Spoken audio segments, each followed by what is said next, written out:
I'm going to be brief because I want to make sure Jim Webb has a chance to talk.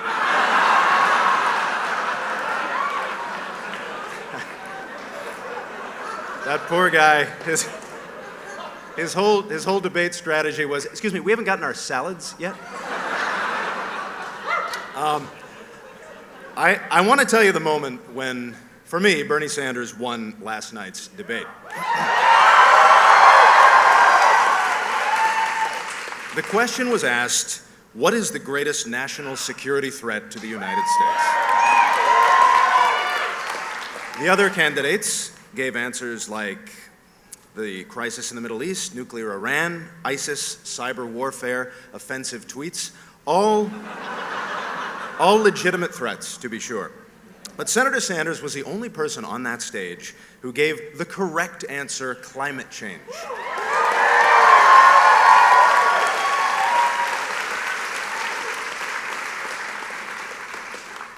Of all of our biggest challenges, from social inequality to healthcare, this is the one that must go immediately to the front of the line, because it is the only one with a non-negotiable timetable. He's the only candidate who truly, on either side, who truly seems to grasp the magnitude of the catastrophe. You can hear it in his voice when he speaks on the subject. You all seem perfectly nice. In 5 years, I don't want to have to battle you all for water with a sword made out of a rusted selfie stick. I just don't want to have to do that because I will win. So while it would be way funnier if Trump won, it will be far better for the health of the country if Bernie Sanders is the next president of the United States.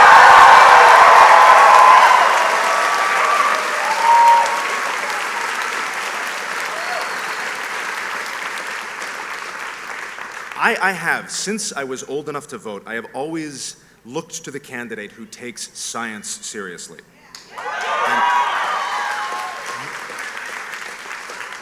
And most of the time, I have to settle for the candidate who pays fleeting lip service to science.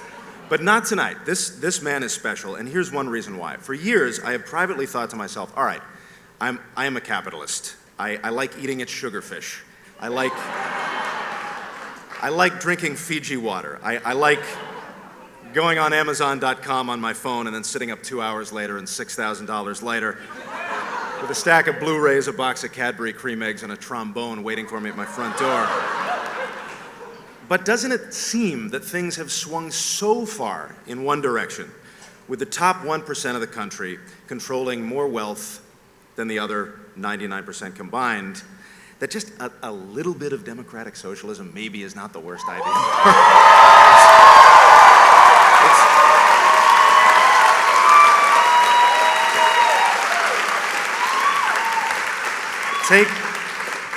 Take healthcare. Look, I still want to go to my fancy Beverly Hills doctor. I'm not going to lie, but what about the guy who can't afford it? Can't we both have options? That's why it's called a public option.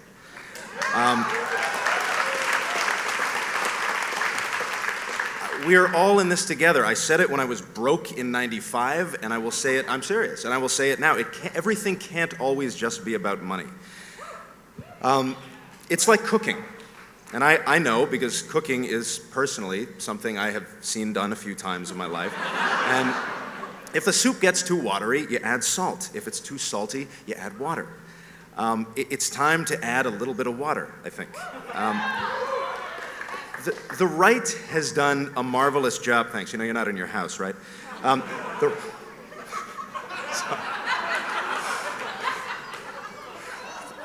The right has done a marvelous job of convincing many Americans that socialism is a bad word. Look, America will never be a socialist country, nor would I want it to be. But perhaps the greatest president of the 20th century, FDR,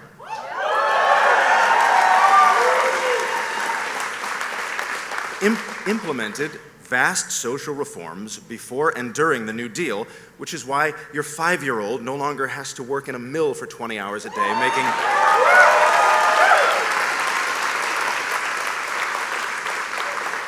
making colorful sweaters for Bill Cosby. See? managed to do a Cosby joke that's not about the thing. So it seems like some judiciously and intelligently applied democratic socialism is a good thing. But you know, what did FDR know? All he did was lead America to victory against the Nazis. That's that little thing. Senator Sanders understands that today that enemy is climate change. And let's be real about this. While FDR was able to transform the entire auto industry into a manufacturing line for war production almost overnight, today it will be much more difficult, but no less necessary, for the fossil fuel companies to agree to 100% divestment from oil and gas and the transition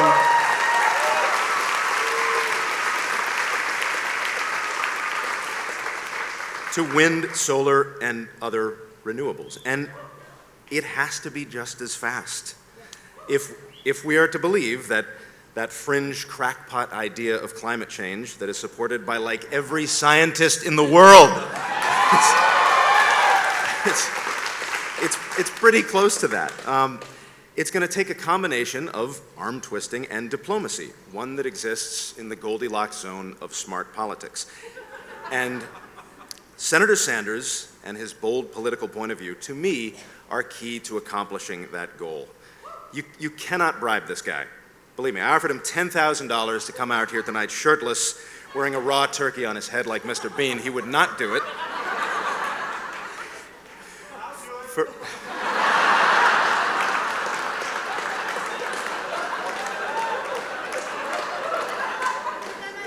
We don't want to see you with your shirt off. For me, this man has removed my trepidation over saying aloud that capitalism and democratic socialism, that not so scary word, can and should coexist. The